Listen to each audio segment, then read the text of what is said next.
you've turned Lismore into a blue ribbon Labor seat. But I suppose you're the kind of person you are, as you just said then, there's limited satisfaction knowing there is a massive job yet to be done, isn't there? It is a big job. And, we've all worked hard, even with the government of the day, the Liberal Nationals government. I managed to get things, achieve things. It was slow, snail's pace, all of that.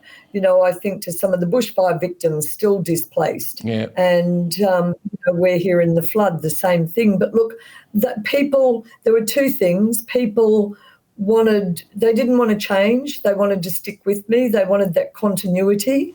They had trust in me.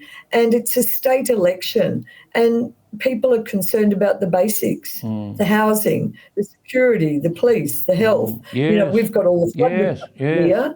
With business, I've got the best relationship with all my local businesses now.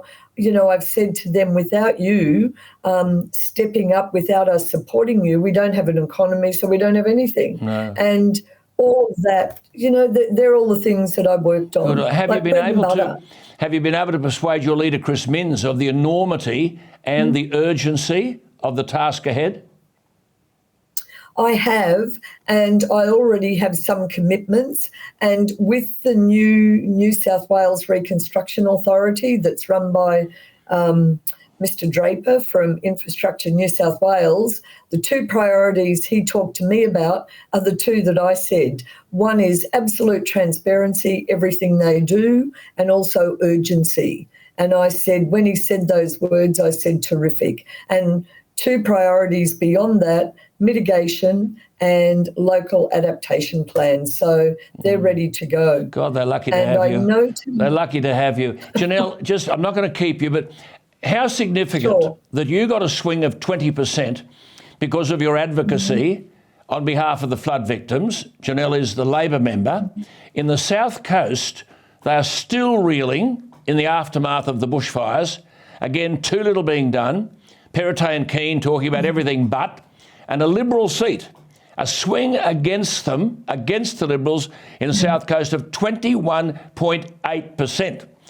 So I suppose, Janelle, you've got a new Labor colleague and it will no longer be a lone voice for flood and bushfire victims. That's right, we'll team up. We'll become the duo, the advocacy duo. Yes. Just before you go, how many, have you got any numbers in any way of how many flood victims are still without a home, still without a business, and still without their own possessions?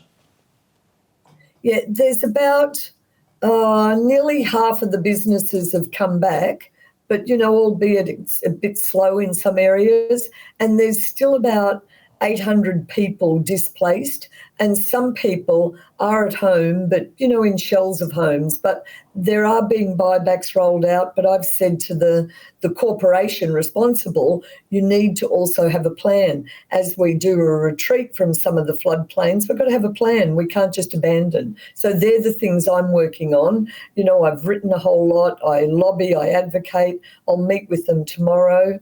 And I've just assured people I do have a commitment from Chris Minns, a housing commitment, a significant one.